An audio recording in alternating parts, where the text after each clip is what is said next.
Before I get started on the project itself, I wanted to give a little bit of background information on why are we working on this project and why we're here today.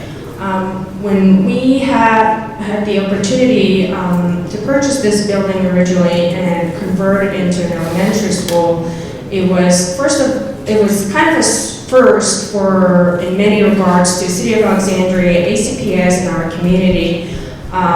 It was first a debt reuse project, first conversion of rooftop or top level of parking garage into a play space and connecting the two with a bridge.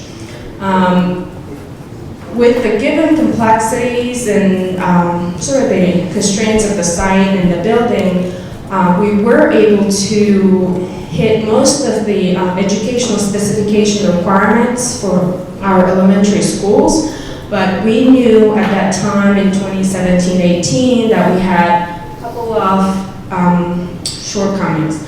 One of them was the physical education space. We knew with the floor height and the given square footage, we're not going to be able to provide the full-size gymnasium and also provide a performance or stage for assembly. So that is why we're working on this project. Another note that we wanted to make is that we had started the feasibility study and design back in 2017, and since then we had extreme escalations, I should say, in sort of construction field. So we do have budgetary constraints that we are working with, and we're working internally with ACPS, with the city to resolve those, and as well as with our design build team. So without further ado, I'm gonna let our design team to get started on their presentation. We do have Walt Coughlin as our designer, who actually originally worked on our beautiful building here, which we stand here today, and our builder is Whiting Turner. And we ask you to reserve all your questions to the end of the presentation. We have our lovely principal, Rachel Dishner, for any questions. We have a design build team. You have me from facilities. We have Tiffany from communications. So any questions you may have or comments, we're happy to address. Good evening, everyone. I'm Paul Lund with Fort Copeland Mock Architects. I had the pleasure of working on the original fit out of the building as a school earlier, along with Pete. Oh, let me just put this on.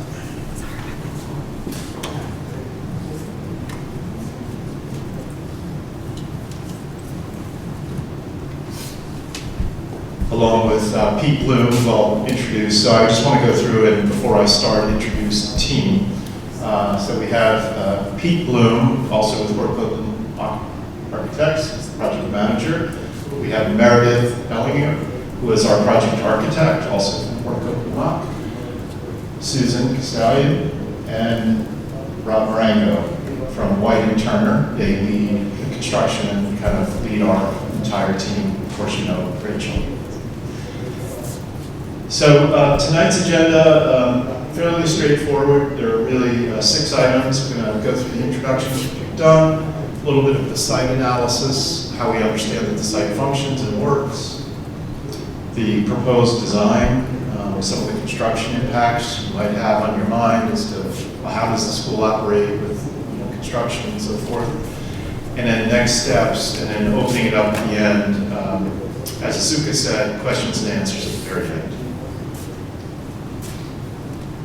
So besides those of us represented here, obviously ACPS, the architect, design builder, we have a series of other consultants that are listed at the bottom. They help with the design of the building. So looking at the site, everybody I think is pretty familiar. Just going to move over here if that's okay. We have the building, so we're sitting in the building about right here. This is Highview Lane, Rayburn, and Beauregard.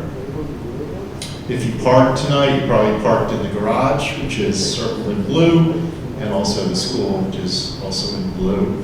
And then we have the existing adjacent office building right across from the main entrance.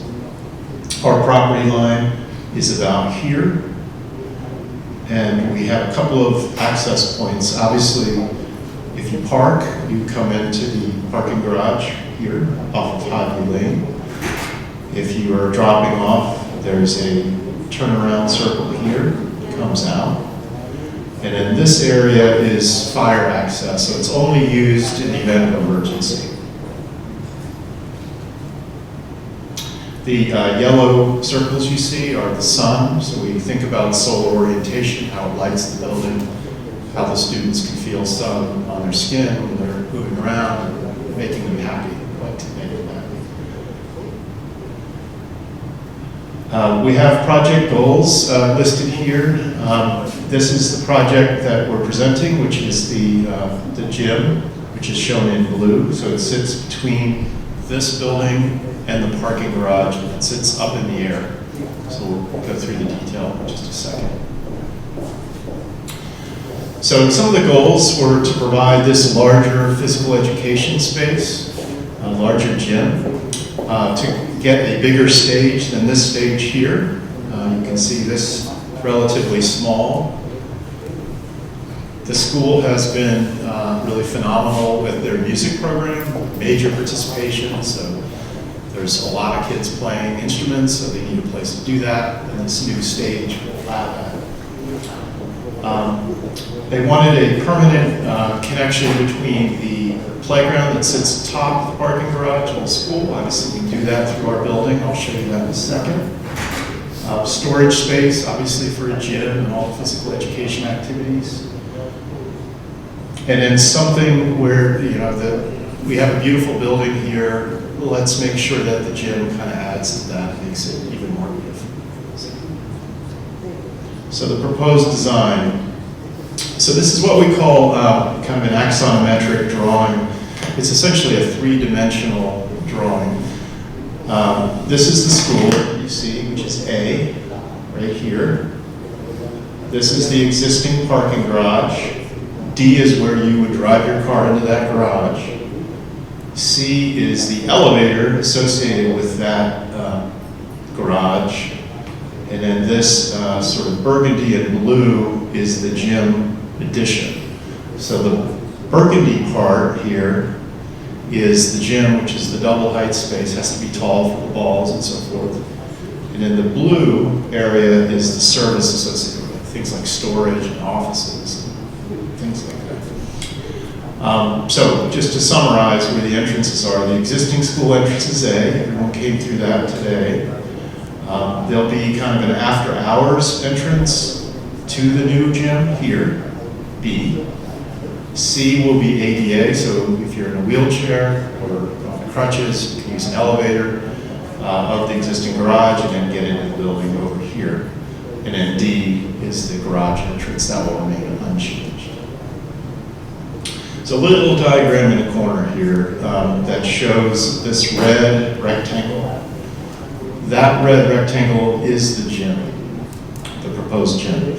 So what's unique about this project is it sits up in the air. It's about 20 feet above the ground, and the drop-off will continue underneath, and it'll actually provide a nice amenity because if you're dropping off in the rain, you'll be covered when you get out of the car in that specific area.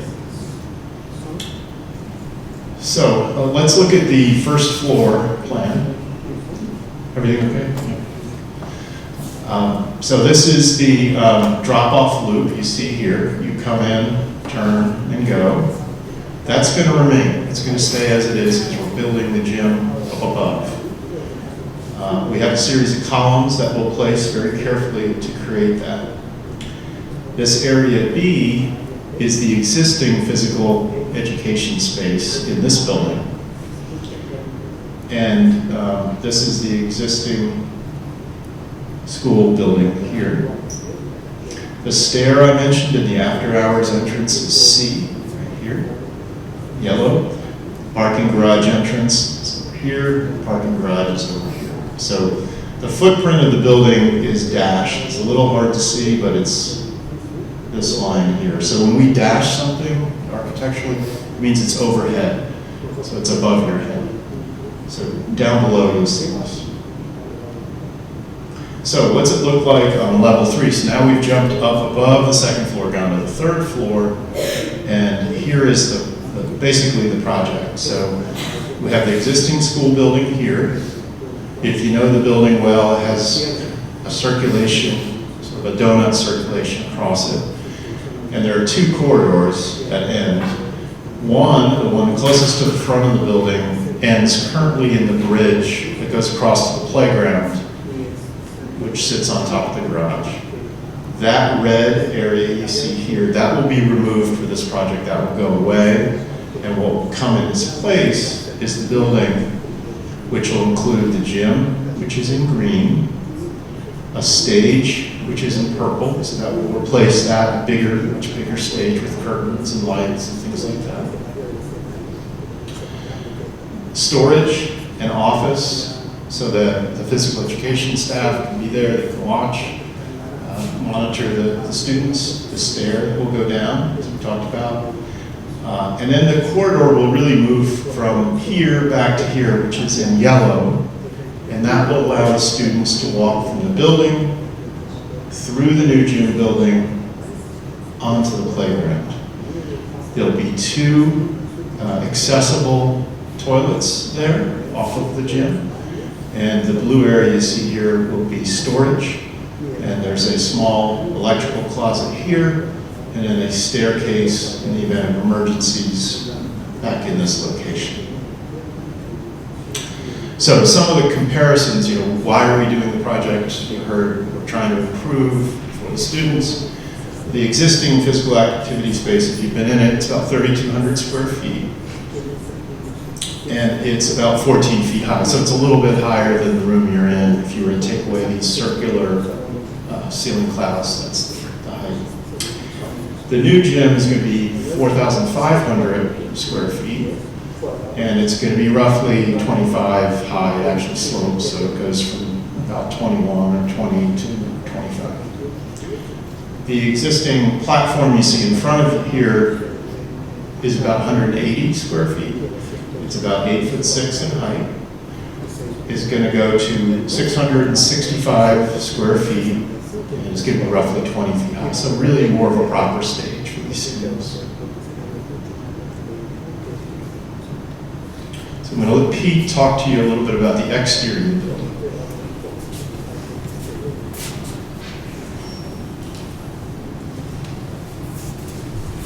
Thank you. There's the remote. When we started thinking about what the building should look like, obviously Paul phrased it, we tried to think about what's here already. It's a nice building, we wanted to respect it. It's a nice building, we wanted to respect it. So we picked elements from the existing building to incorporate into the new building. So if you look at this area right here, this color of brick is very dominant. We chose that color, if not the material, to try and incorporate into the gymnasium so that we could tie the gym to this as well. In addition to that, part of the addition of the stair tower for the original school was covered with aluminum metal panel that's gray. We want to pick up on that gray color and incorporate it as well, and that's, we'll get to that, showing you where it is in a bit. And another feature of the building is that we incorporated sunshades because we have a lot of really strong solar exposures where the shades actually help to reduce the heat gain of the building and therefore reduce your cooling costs. So that was another feature that we wanted to incorporate in the project. This is a close-up of from the courtyard between ASCD and the current school. This shows, here is the gray material manifesting itself on the outside of this new stair between the existing school. And this is really the floating gymnasium. The bottom of the floating gymnasium is really at the 3rd floor of the school. And then you can see right here, this is the parking garage beyond which this structure actually abuts.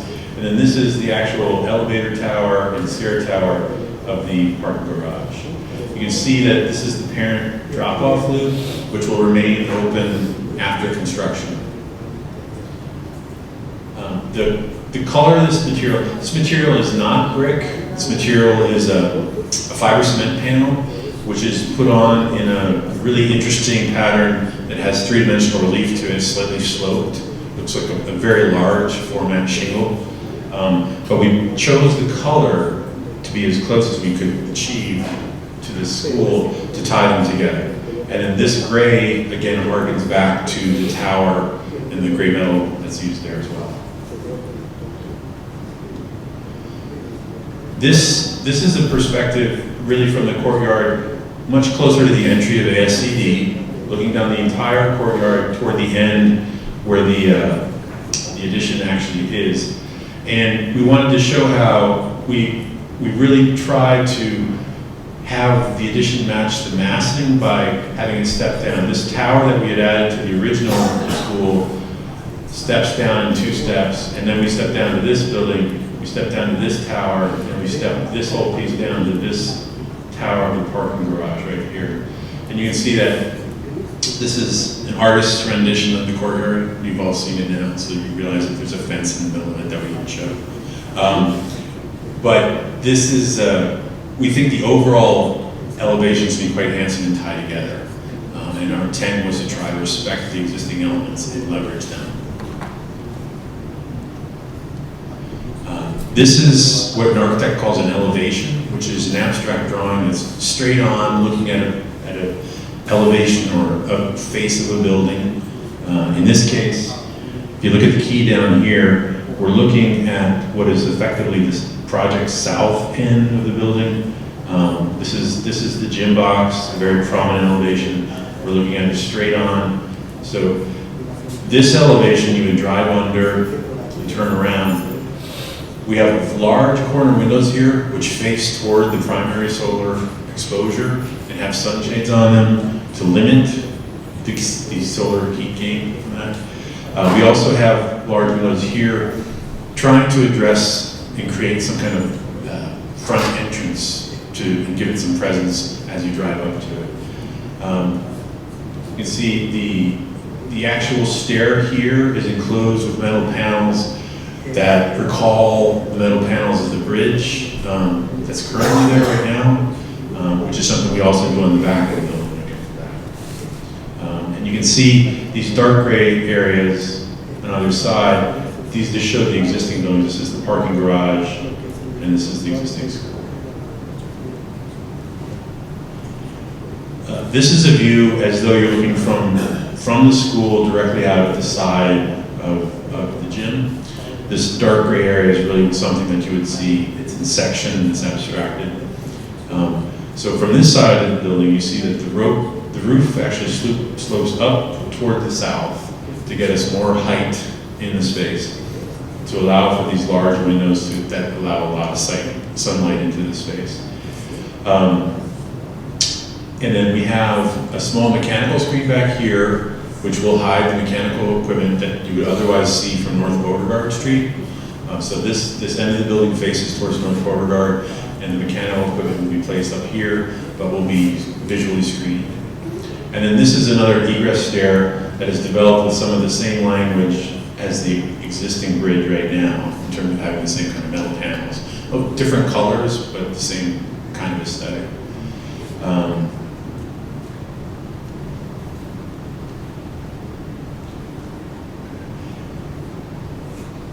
This is the elevation that faces the actual playground, and the playground actually is topped by a concrete wall. It's about 4 feet high, which will remain in place. And then above that wall, we'll transition to, again, that same siding with the slightly shingled fiber cement panels that have the same coloration or as close to the coloration as we can get right there. You see from the other end, this is the end of what is basically a storage and bathroom wing that we showed you earlier. There's a window at the end of the corridor that we're trying to provide natural light into the corridor. And then again, we're screening the mechanical equipment with the screen here so that when you're driving or to the south, no, to the west on Beauregard, the equipment will be is considerably screened from view, in addition to the trees.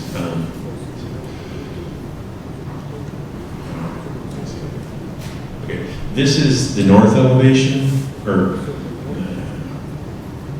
project north elevation, and it faces Beauregard, and this is the end of the building that sticks out and has a storage component in it. This is a corridor that ramps up to the playground to make the connection between the third floor of the school and the playground level. This is the height, the sidewall of the gym beyond, and again, this is the mechanical screen. You'll see that the columns under the building will be exposed to view. They will be clad in concrete to protect them against fire. And you see right here again, this is that same design idiom that we used on the original bridge.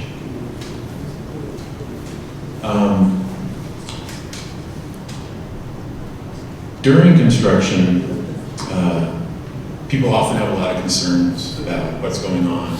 The school will be open, and the playground will be open whenever the school is in session, in fall through spring, and construction will be ongoing. However, there will be a safety fence around the entire construction site, and there will be protective measures taken to keep staff and students away from the construction site, so that the school can remain open safely. The playground will be accessible from the stair and elevator core that exists in the parking garage. So while the bridge will have been taken down, you will be able to get to the playground from the elevator core and stairways. Other things that will be impacted, we're looking for new alternates for. We're studying how best to replace the function of the parent drop-off loop during construction. We're working on that as a team right now, and we'll come up with some solutions and come back with you in the next community meeting. Similarly, we're going to impact things like trash collection and daily food deliveries for the cafeteria. We're also working through how to actually best handle those logistics right now as a team, and we'll give you an update on that as well. And another, just a really important point is that during construction, our contractor, White & Turner, has worked on many campuses in the area, and they frequently manage these challenges of working on an open campus where we're keeping the school open. So they're very familiar with the challenges presented by keeping the school open, keeping the playground open, and we'll work with the school to coordinate activities as much as possible to support the proper function of the school, including what they can do about noise at times.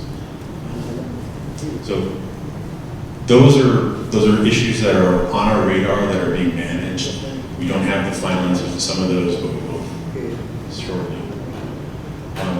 Moving forward, we're anticipating the next community meeting will be sometime in late winter or early spring of next year. The design for the building, in order to meet our construction schedule, will really need to be done in February of 2020, so just a couple months away. And then the construction is anticipated to start next summer, 2020, with a substantial completion, which is not perfectly final. We're still cleaning up some things, but kind of the kids can use it. Substantial completion date of late winter, early spring 2021. So that's kind of the arc of the project right now, as we understand it. With that said, we'd like to open it up to any questions you have. I'm sure that you must have some things.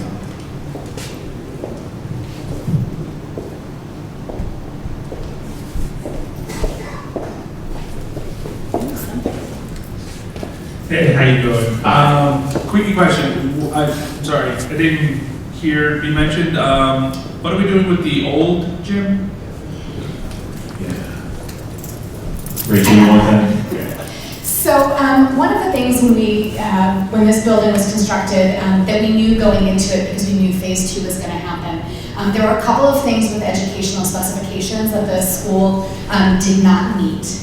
One of which was our instrumental music room. And so that's a need, an immediate need that we would be utilizing that space for initially, but we're still in conversations about when and where and what that budget will look like and when the space can be converted into something else. But as part of this project, renovating that existing space is not part of the budget for this project. But you would end up breaking into smaller rooms, not just turning into one room, because it would be too big for one instrument room. Based on my own estimations, we could probably do several different things with those spaces. Oh, I'm sorry. So he said it's a very big space, and so my comment is yes, it is a very big space, and yes, we would do more than one thing with the space. Right now, that's the one thing that we know within the educational specifications that we have to put in order to match what we have ideally for all elementary schools. And then when we decide on what a budget looks like and what our needs are as the school grows and expands, we'll be able to talk about that. Lots of people in the building have lots of lofty ideas about different ways the spaces can be used, but nothing's been finalized yet. Are there questions? Does anyone else want to add anything to that? I have a question. With the seating at the new gym, how is that, if we're going to have performances and there's a stage, how would that be handled? Maybe it's not part of the construction, but is there a way to incorporate seating? So I think that's one of the things that at least I'm most excited about and a need for our community. So as the school stands right now, there is no single place within our building that all of our students can congregate at one time. We also have limited space for holding community events, performances, and things along those lines.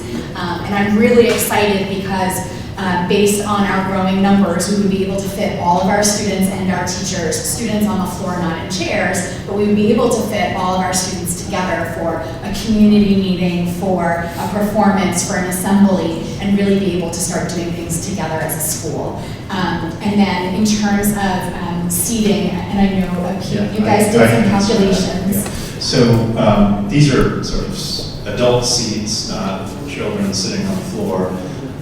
The space, the gym space will allow about 540 seats with some additional accessible spaces as well if someone's in a wheelchair or something like that. So you can see a pretty large space. And as some of you may or may not know, ACPS is also able to rent out different spaces within school buildings. I know that some of our neighboring schools, it's a source of revenue for schools in order to have different groups come in and utilize the space. And this would also be a great draw for us as a school to have some additional revenue for things to help support our students too. Anyone else?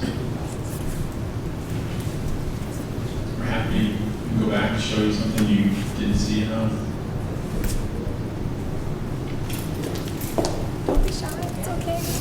Hi, thank you. I was wondering if you could give us a preliminary view of what some of the options for the pickup and drop-off locations will be. Well, the pickup and drop-off location will return to exactly where it is. It's only during construction that it will be displaced. During construction, this conversation is a little too new to really say. One of the ideas that was considered is there's a way to drive into the parking garage, come back out at the same level at which the door gives onto the crosswalk to the students. That's one thing we're looking at. There's another way that we could park slightly further away from the school. But so those are things we're digging into. In some cases, we have to actually work with the city on those because they have implications for what we're allowed to do on the streets.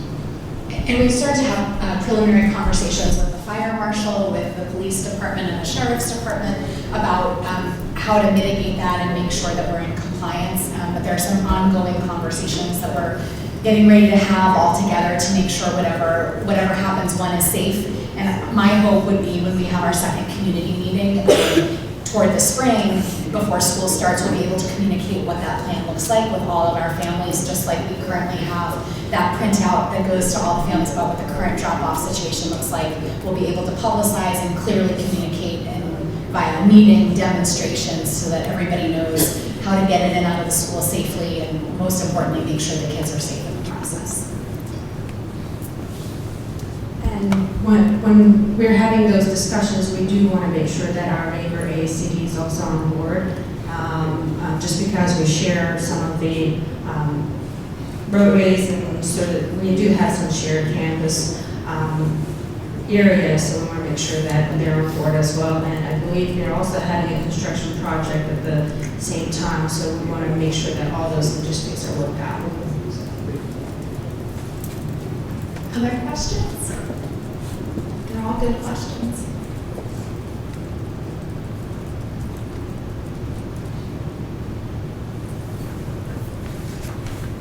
Okay. Oh, yay. Sorry, almost done. So you mentioned a little bit, and I probably was taking notes, but you mentioned something about the food deliveries and that you're working on that plan. Could you elaborate a little bit more about that? It's just that currently, the food deliveries occur on a loading dock that will be basically a construction site. And so for the duration of construction, right up here, this is currently where deliveries arrive every day to go to the cafeteria. Effectively, this entire area will be fenced off and inaccessible during construction. So we're looking at alternate areas where we can bring deliveries. There's the possibility of bringing things along a sidewalk that goes outside the building right here. There's possibilities of bringing them through the front door. But so those are things that we're looking at right now, looking at logistics.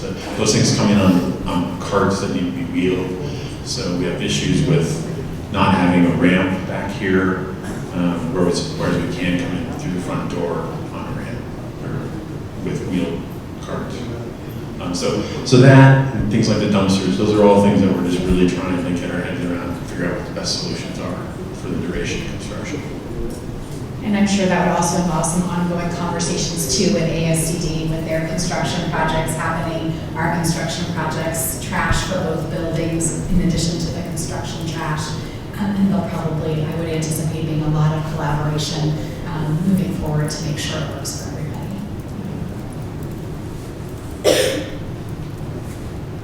Any other questions? Well, if there are any more questions, thank you very much. We really appreciate having this opportunity to show you what we're working on. We think this will be a great asset to your community. We're really proud to be working on it and to bring it to you.